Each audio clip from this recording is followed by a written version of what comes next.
Miss Alice, aware naman po kayo that you're still under oath. Tama po ba? Yes po, Your Honor. And, Sige, please go and on. Your Honor, I cannot disclose too much because I have 8 pending cases po at the court din po. Okay. And alam mo ba yung may mga statements kayo na nasabi niyo dati sa mga previous hearings in both the Quadcom and the Senate na naging natuklasan na kasinungalingan? Tama po ba? Anong pong statement po, Your Honor? Well, the nationality, your parents, and the like. Tama po ba? Hindi po, Your Honor. Okay. Pero now that we're here and almost closing on this na rin, willing ka ba na magsalita ng katotohanan sa Quadcom na ito? Your Honor, ano pong question po? Willing po ba kayo na magsalita ng katotohanan sa Quadcom na ito now na patapos na itong lahat? Opo, Your Honor. I have pending cases po at the court. So, anything po na sasabihin ko po dito sa Quadcom might use against me. So, Okay. opo. Alright. Pero even if na alam mo na may alam din yung Ministry of State Security, willing ka rin ba na mag-confess ng katotohanan sa Quadcom na ito? Your Honor, pa-specify ko po sana yung question po. Yeah. Para I know paano din po ako makahelp po. Okay. Sige. I'd like to direct your attention po sa ating screen. Can we please flash? Kilala mo ba itong si Xie Zhijiang? Hindi po, Your Honor. Hindi po. Okay. I'd like to put that on the record, Mr. Chair, na hindi po niya kilala the person in question na si Xie Zhijiang. Nung nakarang mga hearings, and I'll just put this on the sideline lang because I will touch back on this one again, Mr. Chair. Nung nakarang mga hearings, sinabi niyo po sa Senado and dito sa Congress na ikaw ay Pilipino. Tama po ba? Yes po, Your Honor. And sabi niyo din na dito kayo lumaki. Tama po ba? Yes po, Your Honor. Dito kayo ipinanganak. Tama po ba? Yes po, Your Honor. I have my Filipino birth certificate po. And dito din kayo, Pilipino din yung mga magulang ninyo po. Ang alam ko po, ang nanay ko po ay Filipina po. Okay. And yung tatay mo? Tatay ko po ay Chinese. Okay. Now, Mr. Chair, if you would allow me, I'd like to show a video to everyone. This is from Al Jazeera. And if I may, Mr. Chair, also request humbly that this may not be taken out of my time as this is very revealing also in nature, if it's okay, Mr. Chair. Certainly. Thank you, Mr. Chair. Congressman Almario, the better Almario. Anyways, please, Comsec, can you please play the video? 我接收到很多这个中国公安部和“一带一路”的这个机密啊，一些事情呢还和最高层单位呢有关系。我被送回中国，一定会遭到灭口。 Wang Fugui met Sher in prison and says he witnessed an attempted attack on him. 60-70个泰国人对我们10多个中国人进行那个无差别的袭击。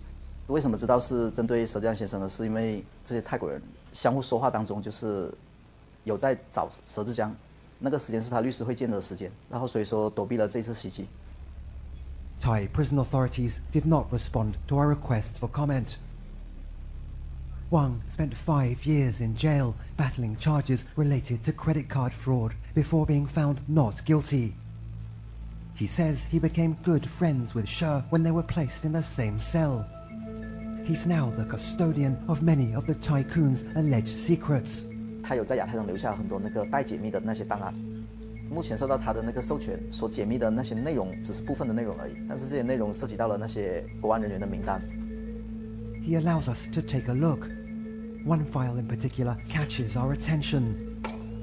It's a dossier about Guo Huaping or Alice Guo, former fugitive and embattled ex-mayor of a small town in the Philippines. Now in police custody, Guo is being investigated for alleged ties to scam operations and money laundering. He's also accused of being a Chinese spy. 菲律宾的这个郭海平的，我用这个手机呢跟他通过话，当时呢还要。 Sher says Guo once asked him to help fund her political campaign. 那我更不想得罪这个菲律宾政府了，所以一直就或者没有给钱。 Guo has repeatedly insisted she was born in the Philippines, a prerequisite for office holders in the country. But Sher's dossier lists China as her place of birth. Guo had previously claimed she's the daughter of a Filipino woman. But according to this document, her mother is a Chinese citizen called Lin Wenyi. The dossier also lists a family address in China's Fujian province. This is what our researcher finds when he visits. the local office of the Chinese Communist Party. At a nearby village, residents shown photographs of Guo recognize her as the daughter of Lin Wenyi, the same name that appears in She's dossier. They say Guo was born here and only moved away towards the end of 2002. She says he has a message for the former mayor. 郭华平跟我是不可信的，我们两个你看一下，曾经都为这个国安部卖命，你看看我的下场。要想不被灭口呢，就把真相呢也告诉全世界。China's Ministry of State Security did not respond to our request for comment. Neither did Alice Guo Huaping. So, Mr. Chair, I'd like to point out to this committee that even if we have been making our own researches, pulling up our own inquiries, this is another source from a completely different party and is unrelated to what we do. Pero nagkataon that the person named Xie Kailun, who si Xie Zhejiang trusted with the encrypted files, showed to Al Jazeera that there is a dossier confirming that there are Chinese spies all over, at least in this case, Myanmar, but here also in the Philippines, and undoubtedly shows Guo Huaping. In the picture, where she was born, even her mother, and the name of Lin Wenyi. Mr. Chair, again, we were told, kanina nagtanong tayo kung lumaki ba si Ma'am Alice dito sa Pilipinas, kung dito ba siya ipinanganak, kung Pilipino ba yung mga magulang niya. She first said na dito daw siya lumaki, which is false. Because paano malalaman or ma-identify ng mga tao doon mismo sa address sa Fujian na nakilala nila si Alice Guo Huaping as anak ni Lin Wenyi nung pinakita nila yung picture ni Guo Huaping sa kanila. Number 2, tinanong natin kung saan ba siya ipinanganak. Nakita na nga. Doon mismo.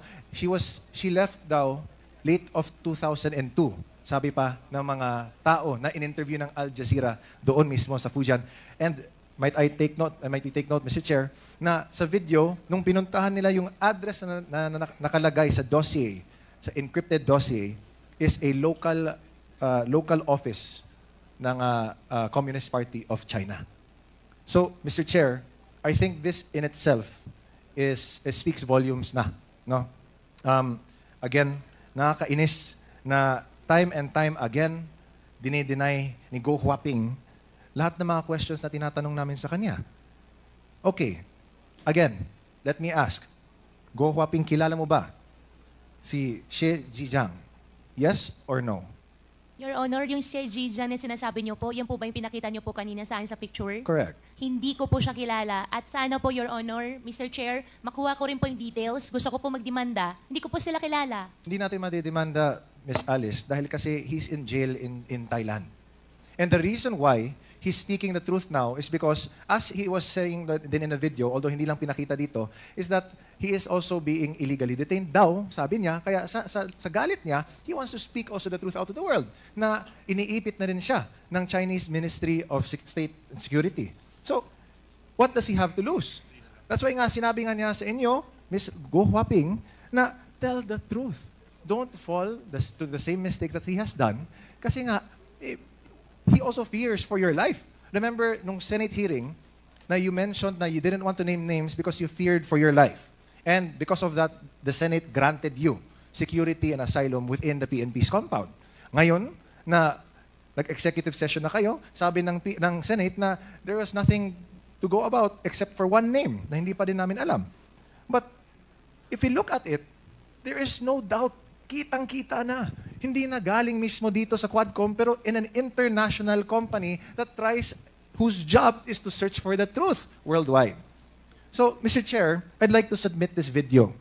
Na this is confirmation that what we've been trying to unearth here, marami na din dyan na nakikita din that corroborates not from us, but from other parties as well. Which also means that this Quadcom should also be the avenue for which other people should also go to us to reveal more of the truth kasi kailangan din natin yung kompletong katotohanan. Which is why this is an open call to action, Mr. Chair. Sa lahat ng mga nanonood ng Quad Committee meetings natin, na kung may alam kayo, lalo na nakakatulong ito sa pagtingin, sa pagkuha ng katotohanan, please come forward. Kasi this is national security also at stake. She's been denying na may kilala siya, na ultimo, sinasabi niya na ilang beses na siya tinawagan para humingi ng campaign funds. Kung hindi niya alam yun, or if he was saying, if it wasn't even in the same timeline, then he wouldn't have said that. Di ba? Timing. Elections natin, doon din siya, tumakbo din siya, humingi siya ng tulong. It all adds up. It all lines up. So, Mr. Chair, I'd like to submit this video to the committee, and I hope na people really try this time na mas marami pa na will come forward to speak truth to this matter. Thank you, Mr. Chair. Thank you, Congressman Almario. So, before we recognize the next interpellator, may tanong lang ako kay Miss Go Waping. So, hindi mo kilala yon, ano? Your Honor, unfair naman po para sa akin. Hindi ko po siya kilala at never po ako humingi ng campaign fund entirely. Never po ako humingi ng campaign fund during my campaign period. At nung video na pinakita po ni Congressman Chino po kanina, hindi ko po siya kilala. At gusto ko rin po na iparating sa lahat ng kababayan ko at buong Pilipinas na rin po. Mahal ko pang Pilipinas. Kasi nabanggit dun sa video na you're probably a spy. Hindi po ako spy. So, hindi ka spy. Totally po, hindi po ako spy. Hindi ikaw yung nasa picture. Hindi po ako spy, hindi po ako nasa picture, at hindi rin po, Your Honor, ako yung sinasabi niya. Kasi yung parang pinakita niyang dokumento, I don't know if that is a birth certificate from China, it clearly shows a picture that resembles your feature. Di ba? So, 1, 2, pangalan mo, yung Go Waping. Tapos yung place of birth mo, nakalagay daw doon. Nakalagay, China di ba? So, how will you now tell us and convince the Filipino people na ikaw ay hindi spy at ikaw ay hindi involved dito sa Pogo? Your Honor, I think our government agencies can prove din sa darating ng araw na hindi po ako spy dahil hindi naman po talaga ako spy. Secondly, yung tao po na nasa video po kanina, I'll find way para, hindi ko po alam kung paano, pero I'll talk to my lawyer, especially the network, magdidemanda po ako.